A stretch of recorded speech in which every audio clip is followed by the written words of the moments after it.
ఈ వీడియో మీరు చూశారు అని అంటే ఆ పరమేశ్వరుని యొక్క అనుగ్రహం మీకు కలిగినట్టే లెక్క.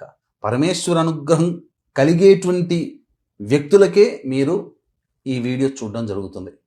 కాబట్టి శ్రద్ధగా వినండి. పూర్వము శ్రీ గురుభ్యో నమః, శ్రీమాత్రే నమః.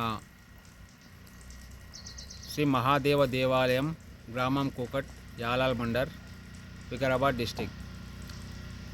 కాకతీయుల కాలం నాటి 1000 సంవత్సరాల కంటే ఎక్కువ చరిత్ర గల శ్రీ మహాదేవ దేవాలయం కూకట్ గ్రామంలో బాపట్పూర్ పక్కన ఉంది.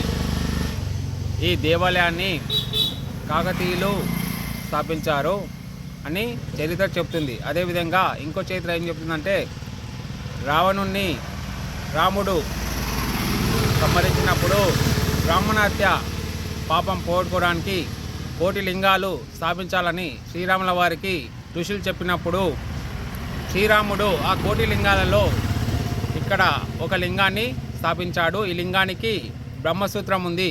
ఈ బ్రహ్మసూత్రానికి ఒక్కసారి అభిషేకం చేస్తే మనకు కోటి సార్లు చేసిన ఫలము లభిస్తుందని మనకు శాస్త్రం చెబుతుంది.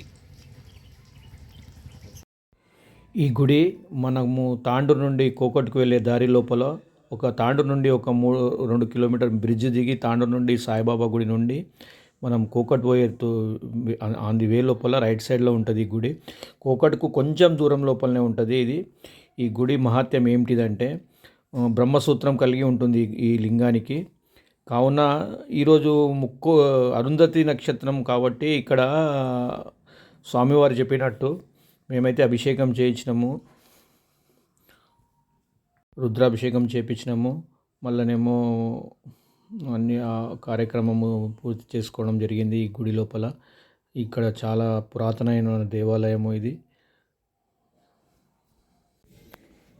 శివముక్కోటి శివపురాణము ఈరోజు చాలా అరుంధతి నక్షత్రం మరియు అన్ని విధాల శ్రేష్టమైన రోజు కావున మేము ఉదయం 5 గంటలకు బయలుదేరి 5:30 కల్లా 6 గంటల లోపల మళ్ళా స్వామివారి గణపతి పూజ, నంది పూజ మరియు స్వామివారికి పంచామృతాభిషేకము, భస్మాభిషేకము, తర్వాత జలాభిషేకము, అన్ని విధాల అభిషేకాలు చేసిన తర్వాత మేము